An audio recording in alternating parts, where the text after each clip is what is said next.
Hello and welcome to another Warframe video. Today, I'll be sharing my thoughts about the new Ash rework. More specifically, I will talk about how awesome Bladestorm 3.0 is. Also, I will be sharing the build I'm using for Ash in endgame plays, and a fun build which takes advantage of the new Bladestorm rework. So, let's cut to any long introduction and begin this video. The Bladestorm rework is just amazing, as it really makes Ash more fun to play. Aside from being fun, it makes Ash a better Warframe, and this rework makes me want to play my Ash even more. With the rework, Ash Bladestorm has a new mechanic now.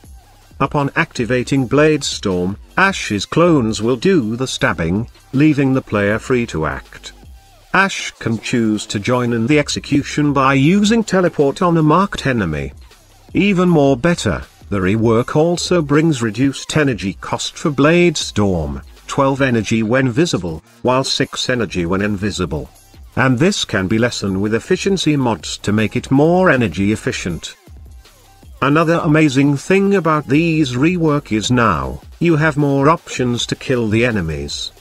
While Bladestorm is active, you have the option to throw shurikens on the affected target, or even use your weapons to kill them. And if you're in a problematic situation, you can also choose to join your clones and benefit from that invincibility period.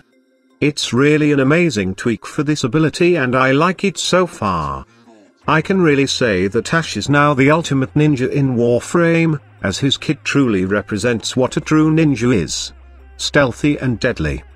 Okay, let's talk about builds. First, let's talk about my endgame build. The one I always used on my Ash in most missions. I did not really do a lot of tweaking in my build, as Bladestorm perfectly fits in my current mod setup. I just added Cunning Drift on my build for some extra range for Bladestorm and Fatal Teleport. Now, if you wanna take Ash in endgame, be sure to have the Seeking Shuriken augment, as this is really handy in terms of totally stripping enemy armors. Fatal Teleport is a good choice too, but I usually go with Seeking Shuriken as it's also really useful in solo sortie assassination mission, as almost every enemies in the game, including bosses, are affected with this augment. Now, if you value duration for your invisibility, you can shift to my original Ash build, which removes Cunning Drift and Transient Fortitude, and replace it with Intensify and Power Drift. The goal is to achieve 145% power strength to totally strip an enemy's armor, no matter how high their level is. But, if you value Bladestorm, or say, you want to have tons of fun with this ability, then I have a good fun build for you.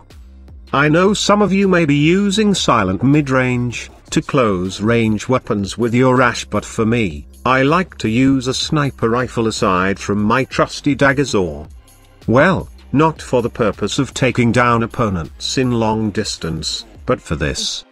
For sniping enemies, and killing them with Bladestorm. Now, I've been using this trick since I got my Ash Prime, but it wasn't that good in the past because Bladestorm isn't that energy efficient. But now, it's really a great trick to use, sniping opponents in distance, and letting your clones attack them. Try using this trick in the Plains, and I'm definitely sure that you'll have tons of fun with it. The key here is to use a sniper rifle of your choice, and to mod Ash with lots of range. For my Ash, these are the mods I choose for this setup. You can choose to replace Intensify with other mods that you like, such as Transient Fortitude, so that your Bladestorm will have more damage. Also, you can add a former on this build and replace Augur Message with Constitution, for more duration on our smokescreen ability. Just use this as your reference in making your own Bladestorm build. Overall, I can really say that Ash has now stepped up from being a top-tier frame, to a god frame. I mean, his kit is really amazing, and I'm loving how Digital Extreme decided to rework his Bladestorm. Like I've said before, Ash is truly the ultimate ninja in Warframe, and I'm pretty sure that I'll be enjoying this frame for a very long time. Now, we all know that the new Shrine of the Eidolon update brings a lot of changes to Warframe, and I'll be talking about all those changes one by one. There's really a lot to talk, like those new Eidolons and how you can take them down, those new weapon changes, new Warframe changes, and I will be talking about it all here on my channel. So, be sure to stay vigilant, and if you want to see all those videos, come join my notification squad by simply clicking that big, red, subscribe button below, and turning on that notification bell. Lastly, don't forget to hit that like button if you enjoy watching this video. Thank you so much for watching, and see you on my next video.